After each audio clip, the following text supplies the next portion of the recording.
Hi friends, അങ്ങനെ mechanical ഉദ്യോഗാർത്ഥികളെ സംബന്ധിച്ച് ഇപ്പോൾ ബിടെക് ആണെങ്കിൽ ഡിപ്ലോമ ആണെങ്കിൽ ITI ഉള്ള ഉദ്യോഗാർത്ഥികളെ സംബന്ധിച്ച് മെക്കാനിക്കൽ വിങ്ങിൽ യോഗ്യതയുള്ള ഉദ്യോഗാർത്ഥികളെ സംബന്ധിച്ച് 2026 ഒരു നല്ല വർഷമാണ്. കാരണം ഒരുപാട് പരീക്ഷകൾ അവരെ കാത്തിരിക്കുന്നുണ്ട്. അപ്പോൾ അതുകൊണ്ട് തന്നെ ആ പരീക്ഷകൾക്ക് വേണ്ടിയിട്ട് ഇപ്പോഴേ നിങ്ങൾ പ്രിപ്പറേഷൻ ആരംഭിക്കണം. കാരണം ഒരുപാട് മത്സരമുണ്ട്. നേരത്തെ മത്സരിച്ച് തുടങ്ങുന്ന ആളുകൾക്ക് ഉറപ്പായിട്ടും ഒരു അഡ്വാൻറ്റേജ് ഉണ്ട്. നല്ല മാർക്ക് വാങ്ങിച്ചാൽ ഈ പല പരീക്ഷകളുണ്ട്, പല തസ്തികകളുണ്ട്. അതിലെ മികച്ച റാങ്കുകളിലേക്ക് നിങ്ങൾക്ക് എത്താനും ഈ 2026 തന്നെ ഒരു സർക്കാർ ജോലി ഉറപ്പിക്കാൻ നിങ്ങൾക്ക് സാധിക്കും. അപ്പോൾ ഏതൊക്കെയാണ് ആ പരീക്ഷകൾ എന്നുള്ളത് ഞാനൊന്ന് പറഞ്ഞു കഴിഞ്ഞാൽ, അസിസ്റ്റന്റ് എഞ്ചിനീയർ മെക്കാനിക്കൽ, അത് പോർട്സ് സർവീസിലേക്കും അതുപോലെ തന്നെ ഇറിഗേഷൻ എഞ്ചിനീയറിംഗിലേക്ക് 2 ഡിപ്പാർട്ട്മെന്റുകളിലേക്ക് AE മെക്കാനിക്കലിന് നോട്ടിഫിക്കേഷൻ വന്നിട്ടുണ്ട്. ഇപ്പോൾ നിങ്ങൾക്ക് അപ്ലൈ ചെയ്യാൻ പറ്റുന്ന സമയമാണ്.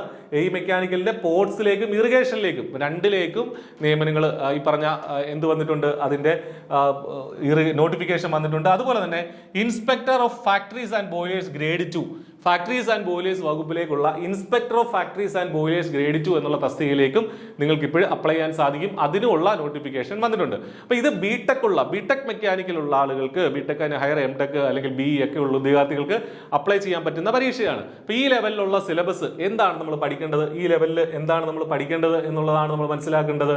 ഈ ലെവലിൽ പഠിക്കേണ്ട കാര്യങ്ങളാണ് ബിടെക് ലെവലിൽ നമ്മൾ പഠിച്ചിട്ടുള്ള മെയിൻ ആയിട്ടുള്ള സബ്ജക്റ്റുകൾ: mechanics, solids, thermodynamics, fluid mechanics and machines, metallurgy and material science, thermal engineering, theory of machines and design of machine elements, production technology, industrial engineering and management. ഈ 8 വിഷയങ്ങൾ വളരെ ഡീപ്പായിട്ട് നമുക്ക് പഠിക്കാനായിട്ടുണ്ട്. ഈ അസിസ്റ്റന്റ് എഞ്ചിനീയർ നിലവാരത്തിൽ ഈ 8 വിഷയങ്ങൾ നമ്മൾ പഠിക്കണം. ഓരോന്നിനും 12 മാർക്കും 14 മാർക്കും ഒക്കെ മൊഡ്യൂളുകളുണ്ട്. ഡീറ്റെയിൽഡ് ആയിട്ടുള്ള സിലബസ് ഉണ്ട്. ഇതേ ചാനലിൽ തന്നെ നിങ്ങൾക്ക് സിലബസ് ഡിസ്കഷനോ കാണാൻ സാധിക്കും. I+ ഈ പരീക്ഷയ്ക്കായിട്ട് ഏറ്റവും ഇന്റൻസീവ് ആയിട്ടുള്ള ബാച്ച് റൺ ചെയ്യുന്നുണ്ട്. അതിലേക്ക് നിങ്ങളെ സ്വാഗതം ചെയ്യുന്നു. ഇനി ഉള്ള മറ്റൊരു പരീക്ഷയാണ് Kerala water authority assistant engineer. Kerala water authority assistant engineer മെക്കാനിക്കലുകാർക്ക് അപ്ലൈ ചെയ്യാൻ പറ്റുന്ന പരീക്ഷയാണ്. അതുപോലെ തന്നെ കെമിക്കലുകാരും സിവിലുകാരും അപ്ലൈ ചെയ്യും. ഇതിന് പഠിക്കേണ്ടതോ, ഇത് അസിസ്റ്റന്റ് എഞ്ചിനീയർ മെക്കാനിക്കലിൽ നിന്ന് കുറച്ച് വ്യത്യാസമാണ് ഇതിന്റെ സിലബസ്. കാരണം ഇതിൽ മെക്കാനിക്കൽ എഞ്ചിനീയറിംഗിന്റെ ടോപ്പിക്കുകൾ പഠിക്കാനുണ്ട്. അതിനകത്ത് മെക്കാനിക്സും സോളിഡ്സും ഫ്ലൂയിഡ് മെക്കാനിക്സും മെറ്റീരിയൽസും ഒക്കെ വരുന്നുണ്ട്. അതിന് പുറമെ സിവിൽ എഞ്ചിനീയറിംഗിന്റെ ടോപ്പിക്കുകൾ പഠിക്കാനുണ്ട്, കെമിക്കൽ എഞ്ചിനീയറിംഗിന്റെ ടോപ്പിക്കുകൾ പഠിക്കാനുണ്ട്. അപ്പോൾ മറ്റേ പരീക്ഷയുമായിട്ട്, മറ്റേ ഈ അസിസ്റ്റന്റ് എഞ്ചിനീയർ പോർട്സ് അല്ലെങ്കിൽ ഇറിഗേഷനുമായിട്ടൊക്കെ എന്താ ഇതിന്റെ വ്യത്യാസം? ഇതിൽ ഒരുപാട് വേക്കൻസികൾ വരാൻ സാധ്യതയുള്ള ഒരു പരീക്ഷയാണ് KEE എന്നുള്ളത്. ഈ AE മെക്കാനിക്കലിന് അത്ര വേക്കൻസികൾ വരില്ല. പക്ഷേ ഈ KEEക്ക് ഒരുപാട് വേക്കൻസികൾ എല്ലാ തവണയും വരാറുണ്ട്. ഇത്തവണയും അത് വരും. അതുകൊണ്ട് തന്നെ കുറെ ഉദ്യോഗാർത്ഥികൾ ഈ പരീക്ഷയ്ക്കായിട്ടും പഠിക്കാനായിട്ട് നിങ്ങൾക്ക് സാധിക്കും. ഇതിന്റെ പരീക്ഷ ഈ വർഷം അവസാനത്തോടു കൂടി വരും എന്നുള്ളതാണ് PSC അറിയിച്ചിട്ടുള്ളത്.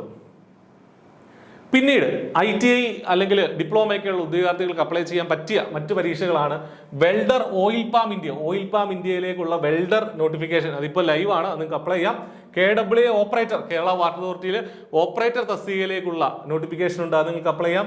Kerala water authority draftsman grade 2 തസ്തികയിലേക്കുള്ള KEE കേരള വാട്ടർ അതോറിറ്റിയിലേക്കുള്ള നിയമനം, അതിന് നിങ്ങൾക്ക് ഇപ്പോൾ അപ്ലൈ ചെയ്യാം. കൂടാതെ ഓവർസിയർ ഗ്രേഡ് 2 ഉണ്ട്, ഓവർസിയർ ഗ്രേഡ് 3 ഉണ്ട്. ഈ 2 ആപ്ലിക്കേഷൻ ജനുവരി 14 ആണ് ഈ 2 പരീക്ഷയുടെയും ലാസ്റ്റ് ഡേറ്റ് എന്ന് പറയുന്നത് അപ്ലൈ ചെയ്യാനുള്ള. അപ്പോൾ ഓവർസിയർ ഗ്രേഡ് 2 മെക്കാനിക്കലും ഓവർസിയർ ഗ്രേഡ് 3 മെക്കാനിക്കലും, ഒന്ന് ഹാർബറിലേക്കും ഒന്ന് ഇറിഗേഷനിലേക്കുമാണ്. അപ്പോൾ ഇതൊക്കെ മെക്കാനിക്കലുകാർക്ക് അപ്ലൈ ചെയ്യാൻ പറ്റുന്ന പരീക്ഷകളാണ്. ഇത് ഞാൻ സ്റ്റേറ്റ് വൈഡ് നിയമനങ്ങളുടെ പ്രധാനപ്പെട്ട നോട്ടിഫിക്കേഷൻസ് ആണ് ഈ റീസെന്റ് ആയിട്ട് വന്നത് പറഞ്ഞിരിക്കുന്നത്. ഡിസ്ട്രിക്ട് വൈസ് ആയിട്ട് മറ്റു കുറച്ച് നോട്ടിഫിക്കേഷൻസ് കൂടെ ഉണ്ട്. അപ്പോൾ സ്റ്റേറ്റ് വൈഡ് ഈ കാര്യങ്ങളൊക്കെയാണ് നമുക്ക് പ്രധാനമായിട്ടും പഠിക്കേണ്ടത്. ഈ പരീക്ഷകളുടെ സിലബസ് വ്യത്യസ്തമാണ്. നമ്മൾ നേരത്തെ പറഞ്ഞ അസിസ്റ്റന്റ് എഞ്ചിനീയറുടെ സിലബസോ വാട്ടർ അതോറിറ്റിയുടെ സിലബസോ അല്ല, കുറച്ച് വ്യത്യസ്തമായിട്ടുള്ള സിലബസ് ആണ്. ഈ ഗ്രേഡ് 2 ഗ്രേഡ് 3 ഒക്കെ, അതുപോലെ KEE ഡ്രാഫ്റ്റ്സ്മാൻ ഗ്രേഡ് 2 ഒക്കെ നമ്മൾ നിമി അടിസ്ഥാനമാക്കിയാണ് പഠിക്കേണ്ടത്. ITIയുടെ ടെക്സ്റ്റ് ബുക്ക് ആയിട്ടുള്ള നിമി അടിസ്ഥാനമാക്കിയാണ് പഠിക്കേണ്ടത്. KEE ഓപ്പറേറ്ററിനകത്ത് ഇലക്ട്രിക്കിന്റെ ഇലക്ട്രോണിക്സിന്റെ ഒക്കെ ടോപ്പിക്കുകൾ വരുന്നുണ്ട്.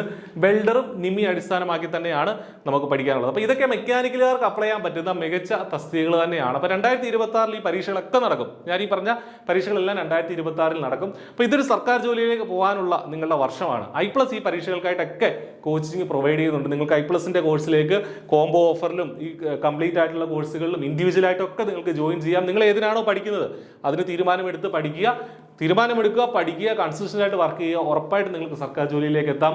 All the best. Thank you.